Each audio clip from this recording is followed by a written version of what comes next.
Hey guys, what's up? I'm Noah. This is Analog Resurgence, and today I'm going to take a look at the fad that is the Nishika A8000 3D camera.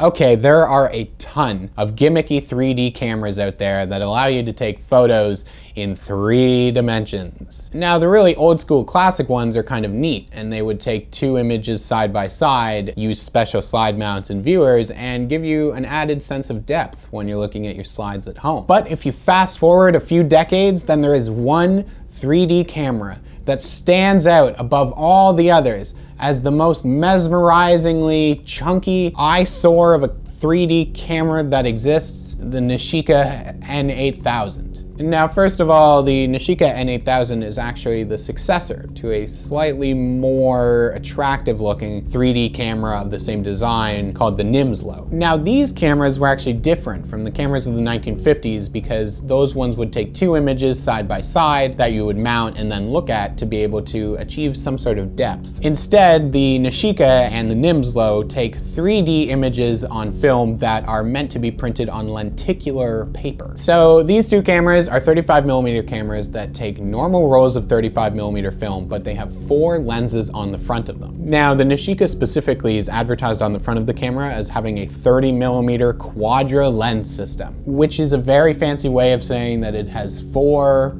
plastic lenses in its big chunky 80s body. Now, the 4 lens setup in these cameras allow you to take a picture and they all fire at the same time, but they all capture the image from slightly different angles. On an actual 35mm negative, it looks like this. 4 images total, all of which are in portrait orientation instead of the normal landscape on most cameras. So each time you take 1 image, it takes 4 at once, which in total takes up the space of 2 normal 35mm images. So if you're shooting a roll of film in one of these cameras, you'll get half the amount of exposures that you would get in a normal camera. So if you're shooting a roll of 24 exposures, you will only be able to fit 12 amazing 3D images on one roll. And if you're shooting a roll of 36 exposures, then you'll only be able to shoot 18 amazing 3D images on one roll. Now, the problem of this gimmick is that it was very restricted in terms of how many labs existed that could print on lenticular paper. The number was not that many. So how it worked is you bought the camera, you took your photos, and then you mailed your film away to a specialized lab that would be able to print your photos onto lenticular paper. The drawback was not only that it was hard to find locations to do it, but also that it was pretty expensive in comparison to just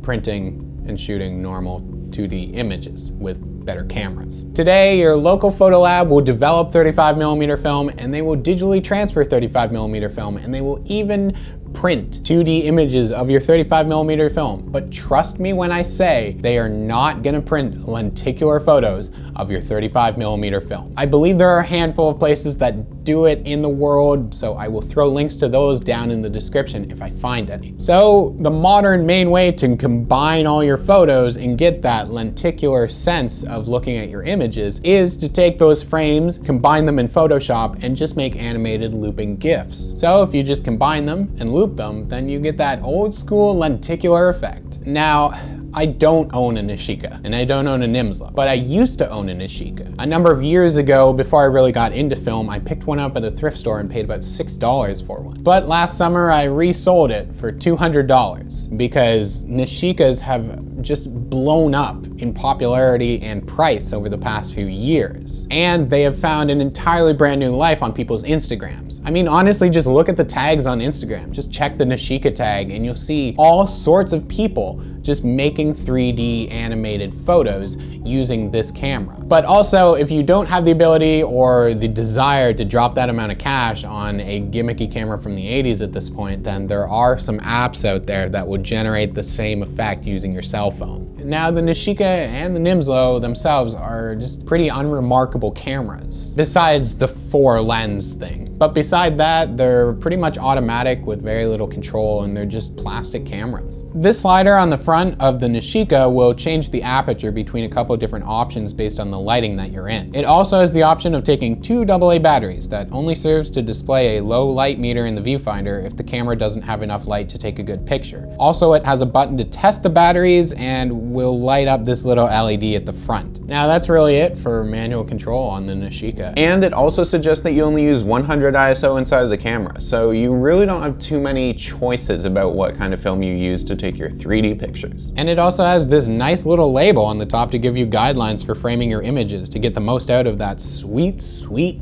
depth effect. This does look like an LED screen, but it's actually just a label, so it's nothing special. Now the original Nimslo is slightly better in comparison to the Nishika. So the Nimslo has a more compact design, a much sturdier body to it, better lenses inside of it, and even a much better light meter over the Nishika. There's also the Nishika N9000, but besides of a slight redesign between the N8000 and the N9000, there's not too much of a difference between these two cameras. Now one of the standout features though, that most people don't realize about the Nishika camera, it's this VHS tape that I wish I owned that you could buy for the camera, and it was an instructional video that was made with actor Vincent Price, and he showed you how to use your brand new Nishika N8000 to take your fantastic 3D images. So yes, the Nishika was a fad. It was a 1980s photo gimmick. It's kind of up there with disc film in my opinion. It does make a little bit of sense that these cameras and that effect has gone through a little bit of a resurgence in the past few years because lenticulars were hard to get done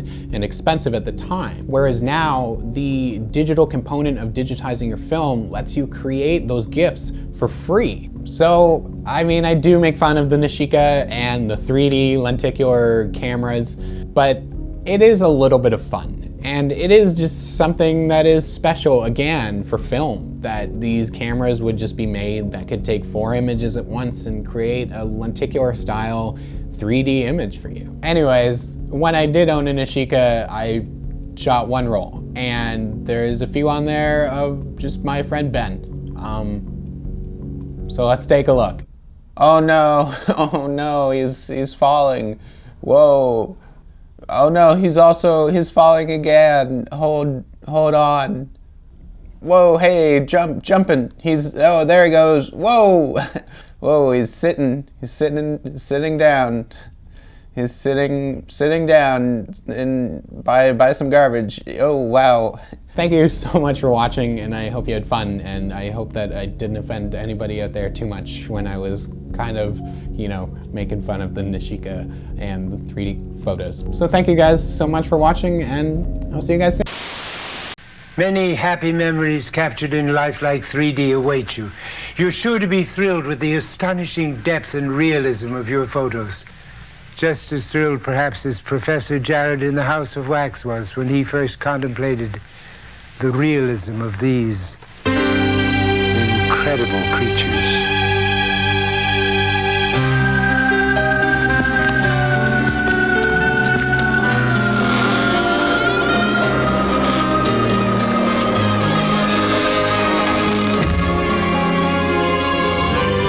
The Nishika 3D camera. It will change the way you picture the world.